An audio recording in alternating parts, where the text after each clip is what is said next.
Bismillahirrahmanirrahim. Respected members of the Ilim College community, Assalamu alaikum wa rahmatullahi wa barakatuh. It's an honor for us to have you with us for our third episode of the Ilim Cast series, in which today, inshallah, we have with us three very important guests who play critical roles in the daily activities of our wonderful Ilim College school. Without further ado, I'd like to briefly introduce our guests. We have Mr. Dogan, Mr Abdullah Turker, and also Mr Kerim Buday. I'm going to allow you to introduce yourselves. And after you do, I'll be asking you a question. It's a sort of icebreaker, hopefully to set the mode for the rest of the discussion. So without further ado, Mr. Dogan, briefly introducing yourselves, inshallah. I'm Dogan Akin. Been at Ilim College for 14 years. I'm currently the principal at the Dallas Primary Campus, which is on the site. I have three children and have recently become a grandfather. Wonderful. Mashallah. Yeah. Beautiful. So it's a quick rapid fire question. You can't think too much about the answer. Is what event do you remember most fondly from high school? I think it was a reunion, our Year 12 graduation. Yeah. Yeah, that was just a special moment. You know, obviously your teachers and your friends and your family are proud of that moment, the Year 12 graduation, graduating. Going up on stage, collecting your certificate. So that was probably one of the best moments or memorable moments during my secondary years. Inshallah, thank you. And Brother Abdullah Turker? My name's Abdullah Turker. I'm the business manager for the Glenroy campus. Just became a father recently. MashaAllah. Got a baby girl named Alina. 7.5 months old. Wonderful, so, MashaAllah. You ready? Yeah. If you could meet one person in history and ask them one question, what would it be? Definitely, I mean, it's a no-brainer. I'm going to ask Muhammad Sallam. I'd love to meet him. And the question I'll ask him is, can I be with you at the highest place in Jannah? MashaAllah. Well answered. And inshallah we say Ameen to that. And with us, our third and final guest, Mr Kerim Buday. Assalamu alaikum firstly. My name's Kerim Buday. I'm the Chief Financial Officer here at Ilim College. Approaching a decade here, Mr Akin, so not too far behind you, become a bit of a veteran here. Veteran, yeah. Father of two, alhamdulillah, 2 boys. It's been great fun at home with them through the remote learning process. Yeah. That's good. And we'll come to that hopefully throughout the duration of the program, but quickly to you, what are the characteristics of the best boss you ever had and what made that person great? You can't think too long. Yes, you really have put me on the spot. Sincerity, minimal ego, passionate. Yeah. Those were the, I suppose, underlying characteristics that I could define. It's interesting you say that. I was actually a part of a Zoom session today on leadership in Islam, and the producer mentioned one hallmark characteristic of good leadership, and that was sincerity. So for you to say that first, just shows how important it is, and inshallah our activity is also sincere, and that Allah accepts it. But we're here currently in the Ilim College library. As you can see, it's got a very nice, modern, fresh look. I remember praying in here more than 20 years ago because it was a mosque. I think it's probably a tiny opportunity to transition to the brief history of the school. And we've also got Brother Abdullah Turker with us here today, who was actually from the first cohort. Back in, which year was it, Abdullah? 1995. 1995. Well, I'm not going to ask you how old you are, but I think it sort of gives it away. So, I will come to you, but before I do, Mr Dogan, you've been at the school for a very long time as well. Can you just briefly explain the progress and development of the school and the transitions that it's gone through? Absolutely. Ilim College, this particular site was purchased in 1994.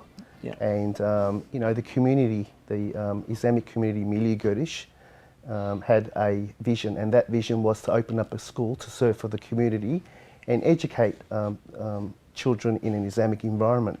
So the site was purchased in 1994, and Ilim College opened its doors to 65 students in 1995, 3 classrooms. And about 5 years after that, we had about 300 students, and our numbers multiplied every year. and at present we have 1,200 students. In 2013, at this particular campus, we have approximately 1,300 students, primary school and also the secondary girls. Now there was a need for another school to cater for the community in the northern suburbs. So the Glenroy campus was opened in 2013 with 185 students, and shortly after that we opened up our Kiwa campus for the boys, secondary boys, our Doveton campus, which now has 200 students, and also our early learning sanctuaries at Dallas and at Glenroy. So it's come a long way, and alhamdulillah we're seeing the fruits of it as well. Alhamdulillah. So it's about 2,500 students. 2,500 at all campuses.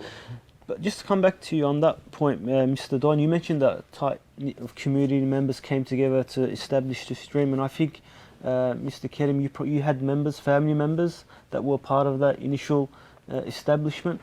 Would you like to briefly just expound on that? Yeah, it's. I get a bit emotional thinking about it actually, because when we look back at the early days, this really was a rundown school. It was, I think it was called Broadmeadows Technical College or Technical School back then.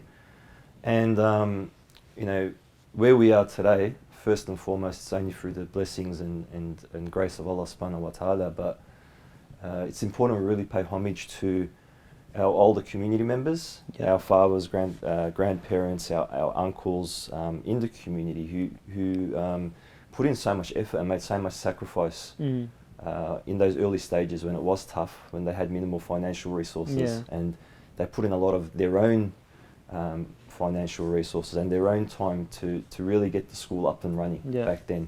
You know, now I suppose the ball's rolling and it's become a bit of an avalanche, so it's kind of self-sufficient, but back then it was them who were doing the security here and them who were doing the painting here and the maintenance. So we've come a long way, alhamdulillah, through the grace of Allah, but there has been a lot of blood, sweat and tears to get to where we are today. Alhamdulillah, I think you summed it up well. Lots of sacrifice and effort that's gone into it, and hopefully all the activities that are taking place today, inshallah, it will be included in the Book of Deeds as well. And you know, knowledge is one of the greatest. Jariyah, inshallah. Exactly. So Abdullah, yourself as well. I mean, 25 years ago you started here as a little boy. Grade what grade were you in? I was in because it was the co-joined classes. Yeah, so I was in I think grade 1 actually. So how was the school? Has it changed much since then? I mean, as Mr. Don said, it was 3 classes, and every year you'll see the amount of classes being filled up, multiplying by the students coming in. And alhamdulillah, it's come to a point where, you know, at one time you can go through the corridors, you can hear like a pin drop. Now, mashallah, like all the kids in the classrooms brings about a bit of joy in terms of the school. And I think it's a great achievement on behalf of the school to have someone like yourself who's from the first cohort. You graduated from this school as well, and now you're back in leadership position. So with the same with the principal of the Glenroy campus, Ms. Daria, and the Doveton campus as well, Mr. Hakan. Correct, yes. So I think that I mean that's what it's all about, being able to see the fruits of the effort that you put in, and alhamdulillah, it's great for us to see that and experience that firsthand as well. So I just want to bring it now to contemporary times with COVID-19.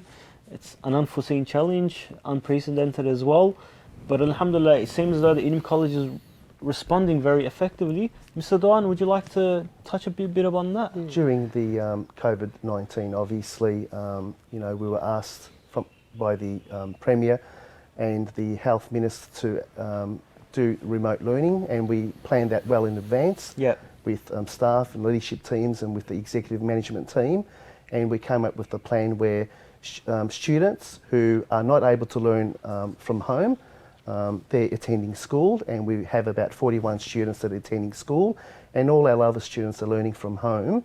Our staff are very well equipped, and they've become really confident at having live sessions with students, check-ins each morning at 9 a.m. as well as in the afternoon, and pre-recorded videos where students are viewing pre-recorded videos at their own time.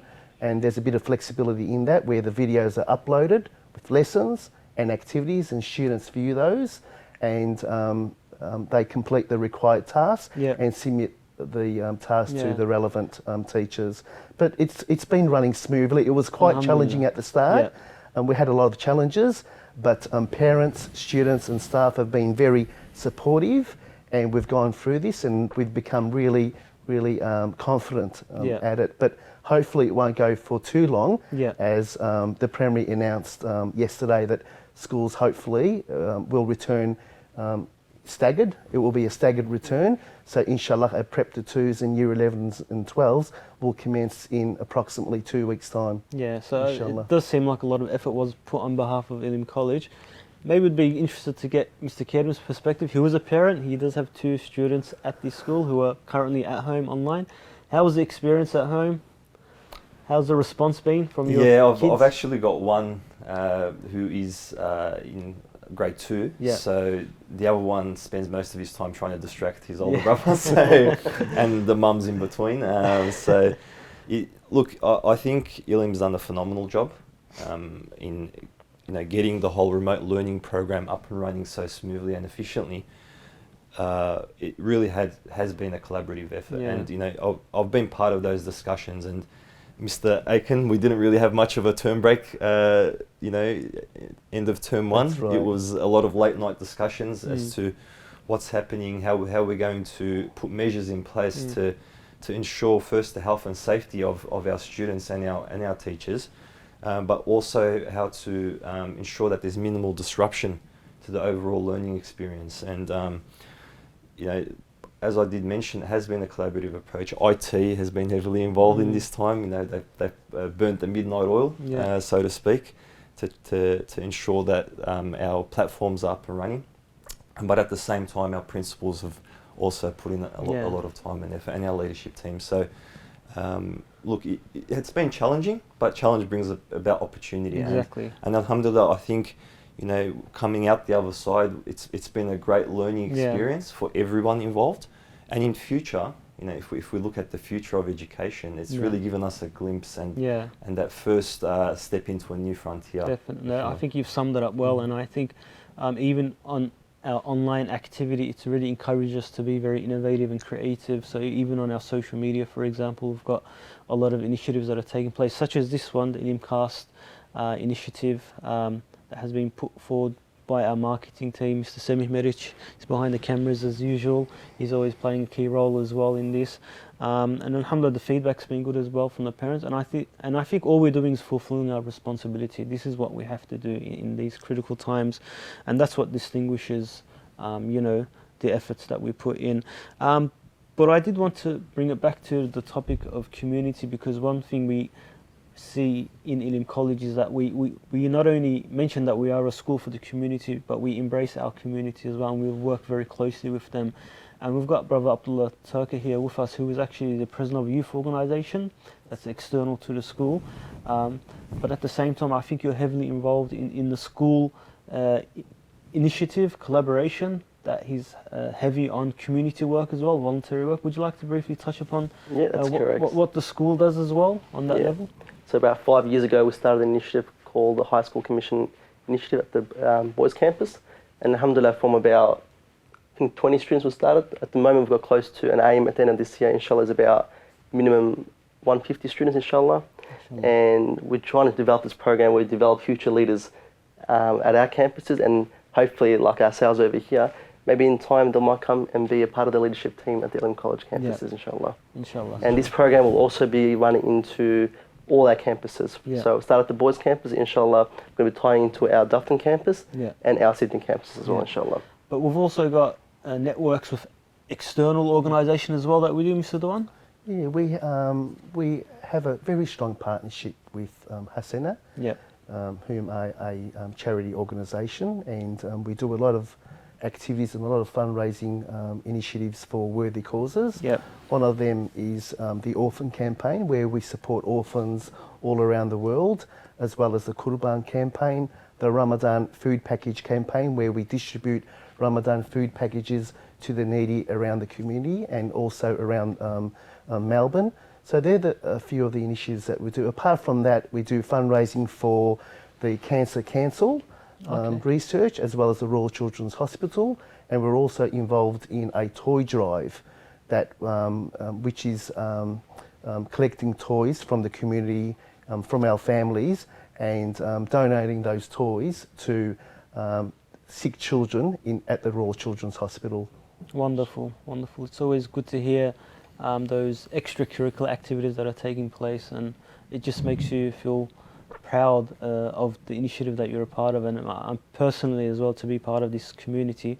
I think it's something that, you know, that I cherish and that I probably should be extra grateful for. But we've come to the end of our segment, of our third episode. Before we continue though, I think it'd be good to get some closing remarks from our guests. Restrictions are easing in Melbourne. Alhamdulillah, it does seem like the sun is slowly beginning to shine brighter. Mr. Dogan, we're on the dawn of the last 10 days of Ramadan as well.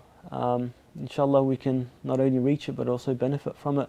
What would your closing remarks be for the Ilim College community? Just to continue, you know, our students and our families continue having that quality time with their families, you know, breaking fast together, reading Quran, you know, reading hadiths and have a discussion about hadiths and some story time sessions with their children at home as well, reading the life stories of our prophets. So they're some of the things. And I just want to take this opportunity to thank our parents, our students and staff during this remote learning period. And, you know, the teamwork and the collaboration has been outstanding, not only, you know, amongst our staff, but our whole Ilim community. Yeah, thank you. Mr. Abdullah? Regards to the school, or what are you saying with regards to? Yeah. Yeah, okay. So I would say, alhamdulillah, like in terms of, as Mr. Dogan said, our parents and our staff, especially our staff. I mean, you gotta thank our staff as well. I mean, they're coming in, some doing the recordings and thanking the students as well, and checking the mornings as well. I mean, alhamdulillah, in 2 weeks' time, inshallah, we'll be going slow, so staggered back into normal. So everyone's looking forward to, I guess, back when all our students will come back to the school again, inshallah. Inshallah. And Mr. Kerim Buday? It's interesting you mentioned about the sun possibly starting to shine a bit brighter, and it just brought to mind a statement from Rumi where he says, you know, after hopelessness there is so much hope, MashaAllah. and after darkness there is a much greater sunrise. So I guess in terms of you know, closing remarks, I think that's pretty powerful. In that we're living these unprecedented times, and we are all looking for that hope. And hope is there. You know, when you anchor your hope to the infinite wisdom and mercy of our Creator, there is infinite hope, inshallah. So we'll come out of this much stronger, inshallah, as a community, as a nation, and inshallah we look forward to a much brighter future. And I think, you know, there's no better way to end than the words that you use. So I'd like to thank our viewers, our members of the Ilim College community for their wonderful and continuing support, inshallah. And we look forward to being with you in future initiatives. Wassalamu alaikum wa rahmatullah.